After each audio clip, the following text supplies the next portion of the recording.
और विधानसभा अध्यक्ष के फैसले को मैच फिक्सिंग बताते हुए संजय राउत ने कहा कि शिवसेना जनता में है और ये कभी खत्म नहीं होगी। भारतीय जनता पार्टी का ये एक बहुत बड़ा षड्यंत्र रहा, बहुत बड़ा पुराना सपना रहा था कि एक दिन हम बाला साहब ठाकरे की शिवसेना खत्म कर देंगे, लेकिन शिवसेना ऐसी खत्म नहीं होगी आपके एक निर्णय से, आपके कागज से। तो आज का जो निर्णय है वो कोई फैसला नहीं है, वो कोई न्याय नहीं है, वो एक षड्यंत्र है। क्या शिवसेना सुप्रीम कोर्ट जाएंगे? देखिए, हम सुप्रीम कोर्ट जरूर जाएंगे, हम न्यायालय में हमारी लड़ाई जारी रहेगी। ये मैच फिक्सिंग के सिवाय दूसरा कुछ नहीं है। और हमारे साथ इसी पर चर्चा करने के लिए दो खास मेहमान जुड़ रहे हैं। अरुण सावंत जी हैं, प्रवक्ता शिवसेना के, साथ ही किशोर तिवारी जी हैं, प्रवक्ता शिवसेना उद्धव बाला साहब ठाकरे के। आप दोनों का बहुत बहुत स्वागत है एनडीटीवी इंडिया पर। सबसे पहले अरुण जी, आपके पास ही आना चाहूँगा। शिवसेना उद्धव बाला साहब ठाकरे के जो संजय राउत है उनको हमने सुना, आदित्य ठाकरे भी कह रहे हैं कि ये जो फैसला है इसको मैच फिक्सिंग उन्होंने कहा है और कहा है कि इसको सुप्रीम कोर्ट में चुनौती दी जाएगी। देखिए, संजय राउत जो हमेशा जिन्हें बड़बोले करके कहा जाता है, वो आए दिन नए नए बयान करने के लिए यहाँ पर मशहूर है। सारा देश उनको इसी के लिए जानते हैं। अभी जब कोर्ट ने निकाल दी है, जब कोई भी निकाल जब उनके विरोध में जाता है तो वो हमेशा ये कहते हैं कि न्यायालय सही नहीं है, न्यायालय ने न्याय देवता का खून कर दिया या लोकशाही का खून कर दिया। और जब फैसले उनके फेवर में आए, इसके पहले भी कई फैसले उनके फेवर में गए हैं, तब वो लोग बोलते कि सही न्याय मिला, हमारा न्याय व्यवस्था के ऊपर विश्वास है। अभी जबकि ये शिवसेना जो है, वो सारे के सारे विधायक, मोर देन 40 विधायक, 13 खासदार और सारे जिला प्रमुख, सारे शिव सैनिक, सारी जनता जब शिवसेना के साथ है, एकनाथ शिंदे जी के साथ है, फिर भी वो उसको मानने को तैयार नहीं। संजय राउत को अगर देखा जाए तो यही प्रमुख कारण है जिसने शिवसेना जो मेन शिवसेना है उसको खत्म करने का काम किया, हमसे 13 विधेयक तोड़ने का काम किया। अब खुशी तो उसमें इसमें मुद्दा माननी चाहिए। संजय राउत मुद्दा नहीं है, मुद्दा ये कि आज जो स्पीकर का फैसला आया है वो प्रमुख मुद्दा, उस पर मैं आऊंगा। मैं किशोर जी के पास चलूंगा। देखिए, किशोर जी, आज ही जो फैसला आया, पहले चुनाव आयोग ने कहा।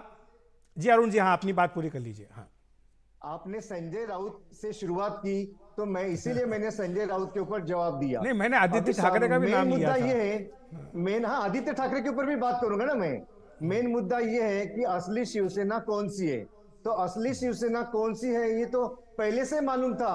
शिवसेना, हमारे जो विधायक थे वो अलग थोड़ी टूट कर गए थे दूसरी जगह पे या दूसरी पार्टी उन्होंने बनाई थी, नहीं बनाई थी। मैक्सिमम जो विधायक थे वो हमारे थे। और हम लोग शुरू से कह रहे कि हम शिव सैनिक है, हम किसी पार्टी में जाकर विलीन नहीं हुए थे कि उसको कहा जाए कि अलग से कुछ दूसरा गुट बनाया ये वगैरह।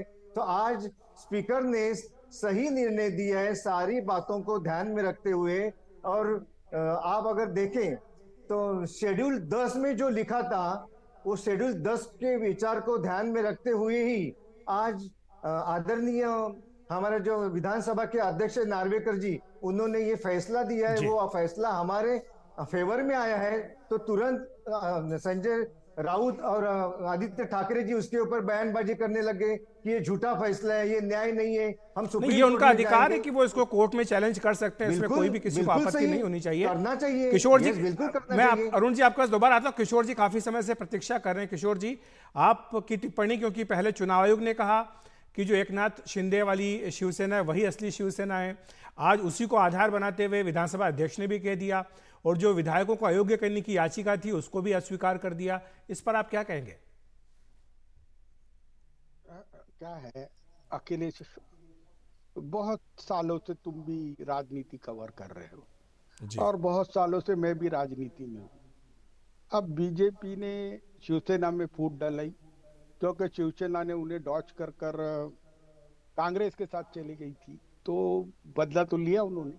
तो हमारे विधायक तोड़े, विधायक सूरत गए, गुवाहाटी गए, एक एक विधायक जाते रहा।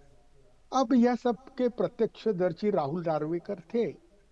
अब राहुल नार्वेकर ने जो कोर्ट किया वो कौन सी कॉन्स्टिट्यूशन ग्राह्य की जाए। तो इलेक्शन कमीशन के वेबसाइट पे जो है, अब इलेक्शन कमीशन कितना फर्जी है देखो ना। पूरा आपको इलेक्शन व्यवहार कमीशन वो पे करता- फर्जी लग रहा है, जो भी एक आपके खिलाफ फैसला थे वो फर्जी। एक मिनट, मैंने बीच में नहीं बोला। नहीं, मैं ही बोल हाँ? रहा हूँ, वो नहीं बोल रहे अरुण जी, लेकिन मैं आपको टोक रहा हूँ, आप किसी भी एक संवैधानिक संस्था के बारे में इस तरह से टिप्पणी नहीं कर अरे सकते। मैं भाई, इसलिए बोल संवैधानिक संस्था का फर्जीवाड़ा, उनकी अपॉइंटमेंट, इस पर तो मेरा अधिकार है, मैं रहा हूँ। बोलूंगा। उस पर हम अलग एक चर्चा बात करेंगे। नहीं, हाँ अब मैं अभी बोल रहा हूँ ना तुमको कि हाँ, बोलिए बोलिए। यही इलेक्शन कमीशन ने 2018 के कॉन्स्टिट्यूशन के हिसाब से ही 2019 के बी फॉर्म पर ये लोग चुन के आए। उनको वही कॉन्स्टिट्यूशन को मानते हुए उद्धव जी को अध्यक्ष माना और सबको प्रमुख माना, और हमारे संविधान सभा का, हमारी कार्यकारिणी का सब कुछ प्रमुख माना। अब वो घटना को ही मानने को तैयार नहीं। तो ये क्या है? देखो किस प्रकार से बीजेपी संवैधानिक पदों का दुरुपयोग कर रही है, इसका जी क्लासिक एग्जांपल मुझे बताइए। अखिलेश शेड्यूल 10 यानी 85 में ये जो दल बदल कानून आया था, जिसमें ये पावर दिए गए, इसमें तो अभी इसमें रिफॉर्म के लिए हम ही जाएंगे कोर्ट में, सुप्रीम कोर्ट में, क्योंकि स्पीकर कितना समय लगाए, फिर वो पार्लियामेंट का हो या विधानसभा का हो, ये कि 2 साल तो लगा दिए थे इन्होंने। और नहीं, इन्होंने उनको तो ये निर्णय भी दिया सलाह ये दे दी गई थी कि आपको नोटिस लेने की जरूरत ही नहीं है। ये भी कह दिया गया था उनको, लोकसभा अध्यक्ष का ही उदाहरण देकर ये कह दिया गया था कि आपको नोटिस लेने की जरूरत ही नहीं है, आप क्यों नहीं नोटिस नहीं, ले रहे हैं। नहीं, ये कैसा है कि वो जरा स्पेस हो गई है। ये कैसा है, नीतिमत्ता के लिए बना हुआ कानून है कि पैसे की लालच में या फिर खरीद फरोख्त कर कर ऐसे विधायक न लिए जाए और बिल्कुल, पार्टियां ये न जायज तोड़ी बात है जाए। किशोर जी। ये आपने बहुत महत्वपूर्ण बात कही है कि ये संशोधन होना जरूरी है अरुण जी, क्योंकि ये आज आपके पक्ष में चला गया तो आप खुश हैं, कल से आपके साथ भी हो सकता है, किसी के साथ भी हो सकता है कि कुछ विधायक टूट करके अलग हो जाएं और वो जो दल बदल कानून है उसको पूरी तरह से निष्प्रभावी कर दिया जाए। इस पे किशोर जी की बात बिल्कुल जायज है। अखिलेश जी, सबसे पहले तो ये बात आप ध्यान में रखिए कि ये जो प्रकरण है उसको दल बदल कानून लागू होता नहीं। हाँ, ये तो क्योंकि कहा उन्होंने। अगर किसी भी पार्टी के 2/3 से ज्यादा विधायक अगर अलग होते हैं तो उनको वो लागू होता नहीं। दूसरी बात, हम जो अलग हुए, हम किसी पार्टी में गए नहीं, हम तो शिवसेना है, मूल शिवसेना हम लोग हैं। बिल्कुल, हम यही शुरू से बात ये आज कह रहे हैं। कह दी गई है, पहले चुनाव आयोग ने कहा था, आज विधानसभा अध्यक्ष ने भी कही थी। माफी चाहता हूं अरुण जी, समय की बहुत कमी है। किशोर जी और अरुण जी, आप दोनों का बहुत बहुत शुक्रिया हमारे साथ जुड़ने के लिए, विस्तार से समझाने के लिए कि आज जो फैसला आया है इसका आगे राजनीति पर क्या असर पड़ेगा।